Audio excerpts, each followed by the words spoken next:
신약성경 마태복음 20장에 보면은 예수님께서 재미난 비유 하나를 말씀해 주십니다. 바로 포도원 품꾼의 비유입니다.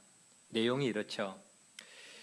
어떤 포도원 주인이 포도원에서 자기가 경영해 나가는 그 포도원에서 일할 일꾼들을 품꾼을 구하기 위해서 아침 일찍 사람들이 몰려 있는 인력시장 그곳으로 나갑니다. 그래서 아침에 일자리를 구하기 위해서 인력시장에 나와 있는 사람들을 이제 모아서 자기 포도밭으로 들이게 되는데요. 아침 일찍이라고 하는 그 시간이 바로 아침 6시입니다. 아침 6시부터 이제 한번 왔다가 그 사람들을 모아서 포도밭에 들이고 또 9시에, 오전 9시에, 그리고 12시에, 그리고 오후 3시에, 5시에 이렇게 계속해서 3시간마다 사람들을 데려다가 그렇게 포도밭에 사람들을 들여놓습니다. 오후 6시가 되면은 이제 하루의 일과가 다 끝나게 되는 시간이죠. 그래서 사람들을 차례대로 그렇게 일을 하도록 포도밭에 들이고 오후 6시가 돼서 이제 온종일토록 일을 했던 사람들에게 뭘 줘야 됩니까? 이제 품삯을 줘야 되죠. 품삯을 차례대로 이제 주게 되는데, 근데 주인이 품삯을 주게 되는데 어떤 사람부터 먼저 품삯을 주느냐, 이게 이제 포인트입니다. 주인은 오후 5시에 와서 1시간밖에 일하지 않는 그 사람에게 먼저, 그 품꾼에게 먼저 품삯을 주는 거예요. 그에게 얼마를 주느냐? 1시간밖에 일을 하지 않았기 때문에 보통 우리로 치면은 시급을 생각을 해서 올해 우리나라 시급 보니까 1,300 얼마 그렇게 되더라고요. 최저 시급이 1시간 일했으니까 한 돈 10,000원 주고 고생했다고 돌려보낼 수도 있으련만, 근데 아니에요. 1시간밖에 일을 안 했는데 하루 일당인 한 데나리온을 주는 겁니다. 한 데나리온은 그때 당시 노동자 하루 품삯이죠. 이게 웬 횡재야? 웬 은혜야? 굉장히 기분 좋게 하루 품삯을 일은 1시간밖에 안 하고 큰 돈을 받게 됐죠. 자, 그런데 그 모습을 옆에서 지켜보고 있던 다른 품꾼들이, 다른 일꾼들이 이제 어떤 생각을 하게 될까요? 자, 늦게 거의 파물에 와서 1시간밖에 일을 하지 않는 사람에게 하루 일당, 오늘로 치면은 하루 일당 10만 원이다 라고 하면은 10만 원을 줬기 때문에 우리는 아침 새벽같이 나와서 12시간을 일을 했단 말이에요. 그러면은 사람의 마음이 심리가, 기대 심리가 생기지 않을까요? 적어도 저 사람보다는 분명히 우리는 훨씬 더 많이 줄 것이다 라고 생각을 했다라고 하는 것입니다. 그런데 막상 주인이 품삯을 주는데 다 똑같이 한 데나리온씩을 주는 겁니다. 다 똑같이 하루 일당, 오늘 치면은 10만 원씩 똑같이 주는 거예요. 그러자 하루 종일 일을 했던 사람들 입이 이제 튀어나오기 시작을 하는 겁니다. 불평을 하기 시작한 거예요. 왜요? 왜 1시간밖에 일하지 않는 사람이나 아침 새벽같이 나와서 하루 종일 일한 사람이나 왜 임금을 똑같이 주느냐라고 불평을 하고 있는 것이죠. 분명 자기들은 하루 종일 그 떼약볕에서 세상 말로 쇠가 빠지게 일을 했다라고 하는 것이죠. 그러니 1시간만 일한 사람보다는 더 많이 받는 게 당연하고 타당하다고 생각을 했습니다. 그러나 주인은 그렇게 하지 않았습니다. 하루 종일 일한 사람이나 1시간만 일한 사람이나 약속대로 똑같이 품삯을 주었다라고 하는 거예요. 자, 여러분, 이 비유를 대하면서 분명히 마음의 불편함을 느끼는 분들이 계실 것입니다. 그렇죠? 왜냐하면은 지금 이 이야기가 오늘날의 경제 정의하고는 전혀 맞지 않는 그러한 내용이기 때문이다라고 하는 것이죠.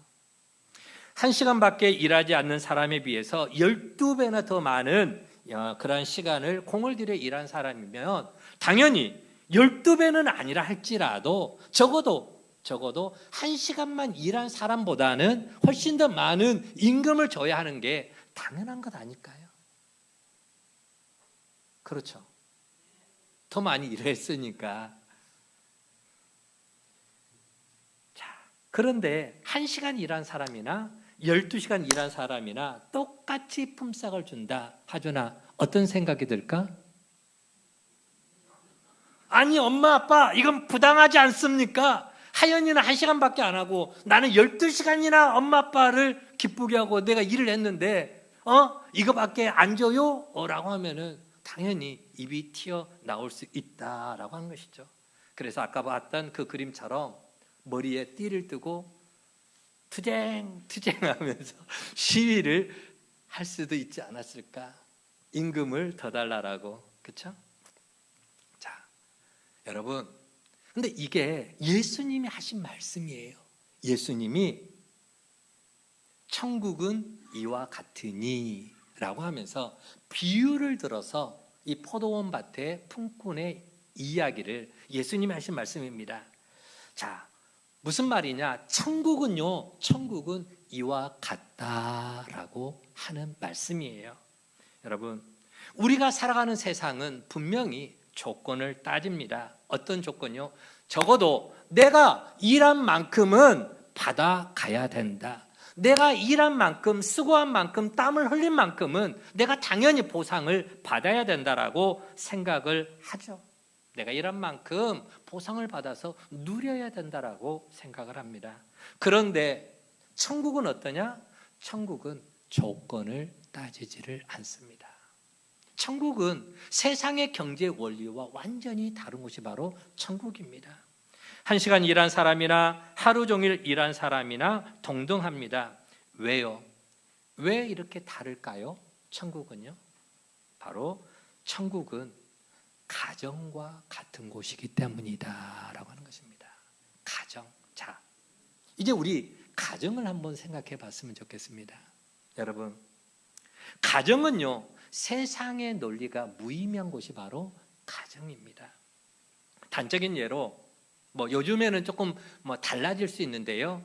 예전 같으면 이제 가장이 나가서 열심히 일을 해서 돈을 벌어 옵니다. 그러면은 자, 가장이 열심히 돈을 벌어 와서 집안 식구들을 먹여 살리는데 그렇다면은 집안에서 가장 많은 권리를 누려야 될 사람은 누굴까요? 누구? 가장. 아빠지. 아빠. 그렇죠? 자, 그러면은 예를 들어서 밖에 나가서 돈을 한 푼도 벌지 않은 그 집에서 자라나는 아이들은 돈도 벌지 않았으니까 밥을 적게 먹이거나 아예 주지 말아야 되나요? 아니, 일도 안 했는데 돈도 안 벌었는데 살아야 돼요. 살아야 돼요. 맞아요. 살아야 돼요. 그렇죠. 그거는 가정이니까. 그렇죠? 특별히 가족 안에 몸이 아파 병이 든 사람이 있어. 병이 들어가지고 누군가가 보살핌이 필요한 사람이 있어요. 자, 그 사람에게 가족이니까 더 많은 관심을 가져주고 보살펴 줘야 되는데, 야, 너는 병이 들었으니까 몸이 아프니까 쓸모없으니까 집에서 나가 하고 그렇게 쫓아내야 되나요? 그건 아니죠. 몸이 아프고 병든 사람이 있으면 온 가족들이 그 아픈 사람에게 더 가까이 다가가서 관심을 기울여주고 또 그가 어서속히 그 병에서 그 아픔에서 빨리 치유되고 회복될 수 있도록 그를 보살펴주고 염려해주고 기도해줘야 돼요. 이게 뭐라고요? 이게 가족이니까. 이게 가족이라는 거예요. 여러분, 왜 세상의 논리가 가족들에게는 통하지 않을까요? 뭐 하니까? 사랑하니까. 정답입니다. 띵동댕동댕. 정답. 여러분, 가족은요 사랑으로 묶여 있기 때문이다라고 하는 겁니다. 사랑하면요 세상의 논리가 적용이 되지가 않습니다. 사랑하면은요 부모들은 자식을 사랑하니까 모든 것을 내어주고 싶어요. 그렇죠? 내 것을 다 주고도 손해봤다고 생각하는 게 아니라 더 많이 주지 못해서 안타까워하는 것, 그런 마음을 가지게, 그게 사랑하는 부모의 마음이다라고 하는 것이죠.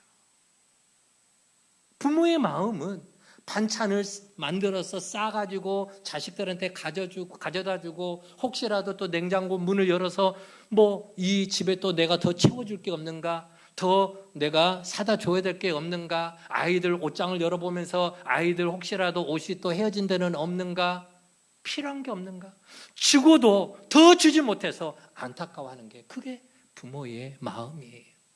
뭐 하니까? 사랑하니까. 그렇습니다. 이게 바로 가족은 사랑의 원리로 꽁돌 뭉쳐 있는 것입니다. 오늘 우리가 함께 읽은 말씀, 우리가 너무나 잘 알고 있는 비유 이야기죠.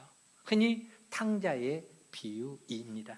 자, 그런데요, 여러분, 우리가 그동안에 탕자의 비유로 알았던 이 말씀의 원래 더 주체는 누구냐?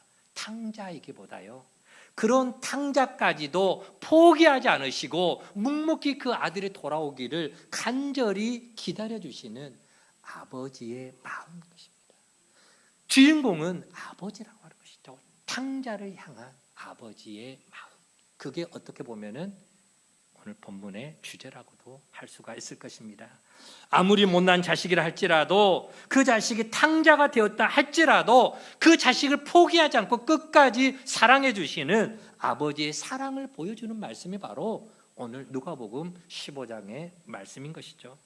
자, 오늘 본문에서 아버지의 유산을 미리 물려받아 허랑방탕하게 다 허비해버린, 소진해버린 둘째 아들. 자, 그래요. 그 말씀처럼 우리가 탕자라고 한번 부르면서 시작을 하겠습니다.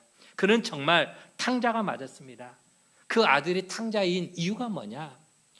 재산을, 가진 돈을 다 탕진했기 때문만이 아닙니다. 왜 탕자냐? 바로 아버지의 품을 떠났기 때문입니다. 부모의 품을 떠났어요. 아무리 아버지가 잘해주어도, 아무리 부모가 잘해주어도, 여러분, 사춘기를 지나는 자식들 보세요. 사춘기를 맞이하는 자녀들은 아버지의 품 혹은 부모의 품을 떠나고 싶은 마음들이 생깁니다. 명철아, 무슨 생각해? 내가 언제쯤이나 독립을 할 수 있을까? 자, 자식들을 키워보신 분들은 아마 느끼실 겁니다. 그리고 사춘기를 지내보신 분들은 그 마음을 어느 정도 느껴보실 겁니다. 여러분, 흔히 쓰는 말 있죠. 집 떠나면은 개고생이다. 네. 집 떠나면 개고생이란 말처럼 집을 떠나면은 고생하는 게 뻔한데도, 그럼에도 불구하고 이 사춘기 자녀들은요, 집을 떠나보고 싶어하는 마음이 일게 되는 것이죠. 오늘 본문의 둘째 아들처럼 내가 아버지로부터 많은 유산을 물려받을 수만 있다면 그거 가지고 언제든지 내가 원하는 곳에 가서 내가 하고 싶은 걸 하면서 부모의 간섭을 피해서 내 마음대로 살고 싶어하는, 독립을 하고 싶어하는 그런 마음이 자녀들에게 있을까요? 없을까요? 있어요. 너는 아직 사춘기 아니잖아. 지금도 있어요? 그런데 여러분, 그런 떠나고 싶은 마음이 우리 자녀들에게만 있는 게 결코 아니라고 하는 것입니다. 하나님을 아버지로 모시고 살아가는 오늘 우리들도 어쩌면은 별반 다르지 않지 않느냐라고 하는 것이죠. 우리가 하나님 아버지의 사랑을 다 깨닫지도 못하지만 또 그 하나님의 사랑이 우리 안에서 메말라져 갈 때에 우리도 하나님의 품을 떠나고 싶어하는 욕망들이 우리 안에서 서서히 꿈틀거리고 올라온다라고 하는 것이죠. 때로는 아버지의 사랑이 간섭처럼 느껴지기도 하고, 때로는 하나님이 제발 좀 나를 모른 채 해줬으면 좋겠다라는 그러한 생각도 가져보게 되는 것이죠. 우리 자녀들이 부모님의 사랑을 다 깨닫지 못하고, 때로는 그 넘치는 사랑에 겨워서 사랑을 오해하는 것처럼, 이제 좀 나한테 관심 꺼줘, 나한테 관심 좀 꺼지고 좀 모른 채 해줘, 이제 좀 내 마음대로 좀 하게끔. 교회를 다니면서도 목사님 눈을 피하고 싶어, 교회 장로님들을 좀 피해서 다니고 싶어, 그냥 내 마음대로 오고 싶을 때 오고, 그냥 안 오고 싶으면 그냥 안 오고 싶고, 그런 마음, 그게 바로 탕자의 마음과 비슷하지 않느냐라고 하는 것이죠. 자, 오늘 본문에 보면은 둘째 아들도 그랬습니다. 아버지의 품에 있을 때가 그가 얼마나 좋았는지를 모릅니다. 그래서 아버지에게, 아버지가 돌아가시면은 주시려고 하는 그 유산을 미리 앞당기는 거예요. 당겨서 살아계실 때 빨리 달라고 해서, 그래서 아버지 품을 떠납니다.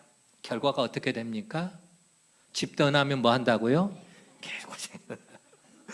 얼마 지나지 않아서 그 아버지께로부터 물려받아 가지고 간 그 모든 재산들을 다 허랑방탕 다 날려버리고, 그리고 돈 떨어지니까 이제 신세가 비참해지고 처량하게 되는 것이죠. 돈이 있을 때야 돈 냄새 맡고 파리떼처럼 친구야, 아무개야, 같이 밥 먹자, 같이 놀자 하면서 막 따라다니던 그 수많은 친구들이 돈 떨어지니까 하나 둘 떠나갑니다. 얼굴에 아예 모른 채, 아는 채도 하지 마라, 안면 몰수하고, 그렇죠? 다 떠나가죠. 거기에 그치지 않습니다. 너무 배고파서 친구들을 찾아가지만 누구 하나 문을 열어주는 사람이 없어요. 누구 하나 친구라고 따뜻하게 환대해주고 먹을 걸 내주는 친구가 없는 거예요. 결국은 어디를 가느냐? 일자리를 구하러 가요. 어디로 일자리를 구하러 가느냐? 저 시골에 돼지 치는 집으로, 농장으로 가게 됩니다. 그래서 굶주림에 시달린 그는 돼지 치는 그러한 집에서 일을 하게 되는데, 여러분, 유대인들에게요, 돼지치기가 되는 것이요, 얼마나 부끄러운 말이냐. 쉽게 돼지치기가 되었다라고 하는 것은 하나님께 저주받은 자가 되었다라는 그런 표현과 맞먹습니다. 유대인들은요, 우리는 돼지고기 삼겹살 맛있게 잘 먹거든요. 그러나 유대인들은요, 부정한 음식이라고 해서 아예 돼지고기를 입에도 대지 않습니다. 그런 거 먹는 사람들은 이방인이고, 그런 거 먹는 사람들은, 그와 관련된 일을 하는 사람들은 저주받은 사람이라고 유대인들은 그런 생각을 해요. 먹는 것에 구별을 짓습니다. 자, 그런데 보세요. 이 둘째 아들은 거기에 머무르지 않습니다. 농장에서 일을 하기는 하는데 너무 배가 고파. 돼지가 쥐염 열매, 한마디로 사료를 먹고, 돼지 사료를 막 맛있게 먹는 모습 보니까 더 배가 고파. 그래서 그 돼지 사료라도 뺏어 먹으려고 하는데, 돼지가 자기 거 내주려고 할까요? 꼴꼴꼴꼴 하면서 막 입으로 막 머리로 막 받아칩니다. 왜? 내 거 건들지 마, 막 싸납게 달라들어요. 그러니까 그것도 못 먹어. 너무 배가 고프니까. 그러면서 이제 누구를 보게 되느냐? 자기 자신을 보는 거예요. 자기 자신의 신세를 보니까 너무 비참하고 너무 처량하고 너무 안 됐어. 한마디로 말하면은 되지만도 못한, 짐승만도 못한 자기 신세가 너무 처량해 보여서 눈물을 흘리게 되는 겁니다. 그렇게 굶주려서 죽게 생겼을 때야 비로소 누가 생각이 났을까요? 아버지가 생각이 나는 거예요. 아버지 집이 생각이 나는 겁니다. 그래서 그는 아버지께로 돌아가기로 마음을 먹습니다. 아버지에게 가는 것이 염치 없는 짓인 줄 알지만 그래도 최소한 굶어 죽지는 않을 것 아니냐. 아버지 집에서 마음껏 배부르게 따시게 먹으면서 일하는 품꾼들이 얼마나 많으냐. 그래서 가서 아버지한테 예전처럼 자식으로 받아달라고는 차마 못하겠고, 염치가 없으니 못하겠고, 집에서 일하는 품꾼으로 써달라고, 집에서 일하는 종으로 써달라고 말해야지 하면서 상거지가 돼가고 터벅터벅 집을 향해서 가고 있는 겁니다. 그런데 아버지가요, 거지꼴이 되어서 돌아오는 아들을 보게 됩니다. 상거지가 되어 돌아오는 아들을 아무 조건 없이 아무런 말 한마디 책망 한번 하지 않고 그 아들을 품어주는 것입니다. 여러분, 이게 사랑인 줄 믿으시기 바랍니다. 사랑은요, 조건을 따지지 않습니다. 너 다시는 집을 나가지 않겠다고 아버지 앞에 철저하게 약속하면 받아줄게, 조건을 내밀지 않습니다. 네가 뭘 잘못했는지 잘 알지 아들을 책망하지도 않았습니다. 너 집에서 가져간 그 돈, 그 많은 돈 다 어디에 썼느냐 추궁하지도 않았습니다. 앞으로 어떻게 살아갈 작정이냐 다짐을 받으려고 하지도 않았습니다. 그저 살아만 돌아온 그 아들을 있는 모습 그대로 받아줘요. 품꾼으로 받아줍니까? 아니요. 사랑하는 아들로, 사랑하는 자식으로 받아주는 것입니다. 돌아온 아들로 인해서 너무너무 기뻐합니다. 너무너무 행복해합니다. 멀리서 아들의 모습이 보이자 정신없이 신발이 벗겨지는지 엎어지는지 모르고 정신없이 뛰어가서 그 아들을 와락하고 끌어안아 줍니다. 끌어안아서 입을 맞추고 자랐다고 눈물을 흘리며 아이를 따뜻하게 아빠가 환대를 해줍니다. 그리고 이 자식은 죽었다가 살아나온 내 아들이다, 잃어버렸다가 다시 찾은 내 아들이다라고 얼마나 기뻐하는지 모릅니다. 이게 우리 아버지의 사랑인 것이죠. 사랑은요, 그냥 받아주는 겁니다.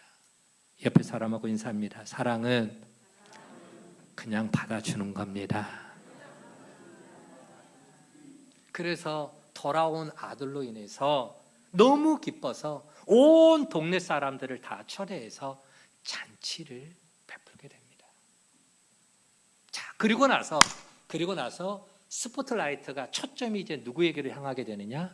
큰아들로 향하게 됩니다. 초점이 이제 큰아들에게로 향하는 거예요. 첫째 아들은 여느 때처럼 들에 나가서 열심히 자기 할 일을 하고 그리고 이제 집에 돌아왔어요. 집에 돌아오는데 집안 분위기가 심상치 않습니다. 무슨 음악 소리가 들리고 사람들 깔깔거리는 막 소리가 들리고 무슨 춤추는 모습이 막 보여지고 집이 뭐 심상치 않으니까 집에 종에게 묻는 거예요. 야, 도대체 집에 무슨 일 있냐? 무슨 일 생겼냐? 라고 물어보는 거죠. 그랬더니 종이 하는 말이, 아버지 재산을 미리 받아서 다 허랑방탕하게 써버리고 그 집 나갔던 그 둘째 아들이 이제 집에 왔는데 아버지가 너무 기뻐서 그 아들을 위해서 지금 잔치를 열었다 합니다. 여러분, 집 떠난 동생이 돌아오면은 형이 어떤 태도를 보여야 마땅할까요? 최소한 그 동생을 자기 가족이라고 그렇게 생각을 한다면은 그도 정말 반갑게 정신없이 뛰어가서 동생을 품어줘야 되지 않을까요? 그렇죠? 동생을 품어줘야죠. 품어주면서 동생의 얼굴을 감싸면서, 야 이놈아, 얼마나 그동안에 고생 많았냐, 어디 몸 상한 데는 없냐, 뭐 힘든 것은 없냐, 얼마나 힘들었냐 하면서 사랑스럽게 물어봐야죠. 정말 자랐다고. 너 집 나갔을 때 아버지와 우리가 얼마나 너를 애타게 기다렸는지 아느냐. 따스한 말로 반겨주어야 합니다. 그런데 큰아들은요, 그러지를 못했습니다. 떠났던 동생이 돌아왔고 돌아온 그 동생을 위해서 아버지가 큰 잔치를, 송아지를 잡아서 잔치를 열었다라는 그 사실을 알고 엄청 화를 내기 시작하는 겁니다. 어찌 그런 놈을 아버지가 다시 받아줄 수 있느냐, 집 나가면은 그걸로 끝나는 것 아니냐라고 화를 냈던 것이죠. 그러면서 아버지가 자기에게 한 것에 대해서 불평을 털어놓기 시작합니다. 어떻게 불평을 털어놓습니까?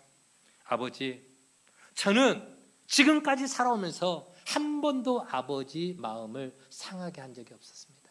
속 썩인 적이 없었습니다. 아버지의 재산을 내 동생처럼 축내는 것도 없었고요. 자신을 위해서 내가 정말 내 자신을 위해서 뭐 하나 아버지께 요구한 적도 없었습니다. 그런데 아버지, 그런 나를 위해서 염소 새끼 한 번이라도 잡아준 적이 있습니까? 잔치 한 번 벌여서 나를 위해서 해준 적이 있습니까? 라고 하는 것이죠. 그렇게 착하게 살아온 자신에게 아버지를 위해서 종처럼 열심히 일한 자기를 위해서 도대체 아버지가 나를 위해서 해준 게 뭐가 있었느냐고 불평을 털어놓고 있는 것입니다. 그런데 여러분, 혹시 이 큰아들의 모습이 어쩌면은 우리들의 모습처럼 그렇게 생각되지는 않습니까? 아버지의 품을 떠나 방탕하며 살다가 죽을 지경에 이르러서야 아버지의 집으로 돌아온 그 둘째 아들보다는 아버지 집에 머물면서 한 번도 아버지 속을 썩힌 적이 없다고 항변하는 그 첫째 아들의 모습이 어쩌면 우리들의 모습과 오버랩되고 있지는 않느냐라고 하는 것입니다. 우리는 때때로 교회에서 열심히 봉사해야만 하나님이 나를 칭찬하시고 내게 상급을 주실 것이다 생각을 합니다. 교회 떠나지 않고 직분을 성실하게 잘 감당하는 게 그게 신앙생활 잘 하는 것이라고 생각을 하죠. 아버지의 뜻을 쫓아서 그 뜻에 순종해야 성숙한 믿음이 되어 하나님을 기쁘시게 할 수 있다라고 생각합니다. 여러분, 신앙생활 하면서 봉사도 열심히 하고 하나님이 기뻐하시는 하나님의 뜻을 위해서 헌신하는 거 매우 중요합니다. 저는요, 그런 분들만 생각하면 목사로서 정말로 엎드려 큰절하고 싶을 정도로 그런 분 한 분 한 분이 너무 귀하고 너무 사랑스럽고 너무 고마운 마음을 갖습니다. 그게 잘못됐다라는 게 아니에요. 여러분의 섬김과 헌신과 애씀이 하나님 앞에 너무 귀합니다. 그게 잘못됐다고 하는 게 아니라 더 근본적으로 한번 생각해 봐야 될 게 있다는 거예요. 뭘 생각하느냐? 바로 하나님의 마음, 우리를 향한 우리 하나님의 마음이 어떤지를 한 번 정도는 우리가 고민하고 그 하나님의 마음을 알아가기 위해서 우리가 얼마나 애를 쓰냐라고 하는 것이죠. 우리가 하나님 아버지의 마음을 다 알 수는 없습니다. 그러나 그 하나님 마음이 어떠한가를 한 번 정도는 좀 더 고민하고 헤아려 보려고 하는 그런 마음을 가져보자라고 하는 것이죠. 자, 보세요. 아버지는 집을 떠났다 다시 돌아온 둘째 아들을 이는 죽었다가 다시 살아온 내 소중한 자식이라고 엄청 기뻐합니다. 그렇다면 첫째 아들도 그렇게 좋아하는 아버지의 마음을 조금이라도 공감하고 조금이라도 같이 기뻐해 주면 얼마나 좋았을까요? 또 아버지가 그 집 떠난 둘째를 생각하면서 그동안 잠을 자지를 못해요. 밤새도록 뒤척거리면서 혼자 이불 속에서 흐느적거리는 그 아버지. 밥을 먹기는 먹는데 제대로 모리알을 씹는 건지 돌을 씹는 건지 제대로 음식을 삼키지 못하고 힘들어하시는 그 아버지. 이제나 돌아올까? 저제나 돌아올까? 언제쯤 집 나간 자식이 돌아올까? 간절하게 기다리시는 그 아버지의 마음을 큰아들이, 첫째가 좀 그 아버지의 마음을 헤아려 볼 줄 알아야 되는 것 아닌가라고 하는 것이죠. 그리고 아버지가 그에게 다가와서 아들아, 큰애야, 둘째가 돌아왔는데 어여 집에 들어가서 우리 같이 기뻐하자, 같이 축하하자, 같이 잔치하자라고 말을 했을 때 그 기뻐하시는 그 아버지의 마음을 조금이라도 공감해 주면은 안 되냐라고 하는 것입니다. 그러나 그는 아버지가 나와서 큰애야 들어가서 잔치 함께 즐거워하자라고 권면할 때 오히려 아버지한테 불평을 쏟아놓습니다. 아버지, 지금 우리 집안이 잔치날 분위기냐고, 잔치할 때냐고, 아니 그런 놈이 왔다고 잔치를 하는 게 맞냐고 아버지한테 막 싸붙이면서 불평을 털어놓습니다. 나를 위해서는 도대체 아버지가 해준 게 뭐가 있습니까? 나를 위해서 염소 새끼라도 한번 잡아서 잔치를 베푼 적이 있습니까? 따지면서 도대체 아버지의 행위가 그게 지금 맞는 거냐고. 여러분, 우리도 종종 큰아들처럼 생각하고 있지는 않습니까? 나는 교회에서 열심히 수고하는데 하나님은 나보다는 탕자처럼 살아갔던 그런 사람들을 더 사랑하는 것 같아 마음이 불편하지는 않습니까? 열심히 신앙생활을 잘하는 나보다도 별로 교회 와서 일도 별로 하지 않고 봉사도 하지 않고 그저 무관심하게 교회만 왔다 갔다 하는 그런 사람들에게 더 하나님의 은혜 베풀어 주는 것 아니냐고 불평하고 있지는 않느냐라고 하는 것이죠. 사실 예수님 당시에 바리새인과 서기관들이 그런 사람이었습니다. 그들은요, 하나님을 얼마나 열심히 잘 섬긴지 모릅니다. 11조 꼬박꼬박 10원짜리 하나도 거르지 않고 11조 생활에 철저하게 목숨을 걸고 잘 했습니다. 일주일에 2번씩 금식 기도합니다. 그리고 매일같이 하루에 시간 정해놓고 유대인들 기도하는 거 알잖아요. 3번씩 하루에 시간 정해놓고 기도했습니다. 하지만 그렇게 종교 생활에는 열심이지만 그들은 하나님 아버지의 마음을 알지를 못했습니다. 결국 어떻게 됐습니까? 하나님께서 온 인류를 구원하기 위해서 하나밖에 없는 독생자 위아들 예수를 보내어 주었건만 하나님 아버지의 마음을 알지 못하고 결국 그 예수를 십자가에 못 박아 죽이는데 앞장섰던 사람이 바로 바리새인과 서기관들, 종교 지도자들이었죠. 그들은 오직 자신들만 구원받은 사람들이라고 자기들만 하나님께 선택받은 아브라함의 후손들이라고 생각하며 예수를 철저히 십자가에 못 박는데 앞장을 섰습니다. 여러분, 아버지는 돌아온 아들을 위해서 잔치를 열었습니다. 그리고 온 가족이 함께 그 잔치를 기쁨으로 누리기를 원했습니다. 집을 떠났다가 돌아온 아들은 물론이거니와 집에 머물면서 아버지의 마음을 제대로 알지 못하는 큰 아들이라 할지라도 같이 어울려서 같이 기쁨을 나누기를 원했습니다. 그게 가족이고 그게 사랑이니까요. 그 하나님께서 베풀어 주신 그 기쁨의 잔치에는 여러분 문이 활짝 열려 있습니다. 누구든지 다 오라. 가난한 자도 오고 병든 자도 오고 세상에서 정말 차별받고 눌린 자도 오고 누구든지 아버지의 품으로 와서 함께 기쁨을 나누자고. 그런데 교회 공동체에 왔는데 몸이 병들었다고, 가진 것이 없다고, 몸에서 냄새 난다고, 혹은 또 어느 것 하나 내세울 것 없다고 사람들에게 눈총받고 손가락질 당하고 외면당하고 차별받고 그런 모습이 우리 교회 공동체 안에는 없냐라고 하는 것입니다. 여러분, 오늘 우리 하나님의 마음을 한번 헤아려 보시기 바랍니다. 우리를 향한 아버지의 마음.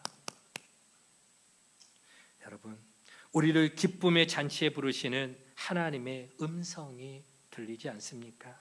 하나님은 죄인도 오라고 하십니다. 또 수고하고 무거운 짐진 자들도 다 내게로 오라고 말씀하십니다. 함께 와서 그 기쁨의 잔치에 참여해서 함께 즐기자고 말씀을 하십니다. 집안에 남아있지만 아버지의 마음을 알지 못해 불평하던 큰아들도 그도 외면하지 않고 그도 품어주십니다. 그래, 그럴 수 있지 품어주시죠. 함께 기쁨의 잔치를 즐기자고 말입니다. 여러분, 이게 우리 하나님 아버지의 마음인 줄 믿으시기를 바랍니다.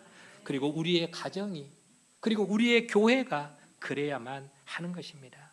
하나님을 아버지로 모시고 살아가는 우리 모든 신앙인들의 삶이 그래야 될 줄로 믿습니다. 누군가를 향해서 손가락질하고 정죄하는 그런 사람이 아니라, 누군가에게 따갑게 시선에 그렇게 눈총을 주는 그런 모습이 아니라, 기쁨의 잔치를 베푸신 하나님 아버지의 그 품 안에 함께 머물면서 그 사랑 안에서 기쁨을 누려야 합니다. 그게 우리를 향한 우리 하나님 아버지의 마음이고 사랑인 것이죠. 기쁨의 잔치에서 우리 모두가 행복한 춤을 추며 살아가는 것, 그게 바로 우리에게 바라시는 하나님 아버지의 마음인 줄 믿으시기를 바랍니다. 여러분, 복음송 가운데에 하나님 아버지의 마음이다라고 하는 찬양이 있습니다. 시간 관계상 노래는 부르지 않겠는데요, 제가 가사를 읽어 드릴게요. 아버지, 당신의 마음이 있는 곳에 나의 마음이 있기를 원해요. 아버지, 당신의 눈물이 고인 곳에 나의 눈물이 고이길 원해요. 아버지, 당신이 바라보는 그 영혼에게 나의 두 눈이 향하길 원해요. 아버지, 당신이 울고 있는 어두운 곳에 나의 두 발이 향하길 원해요. 나의 마음이 아버지의 마음을 알아 내 모든 뜻 아버지의 뜻이 될 수 있기를.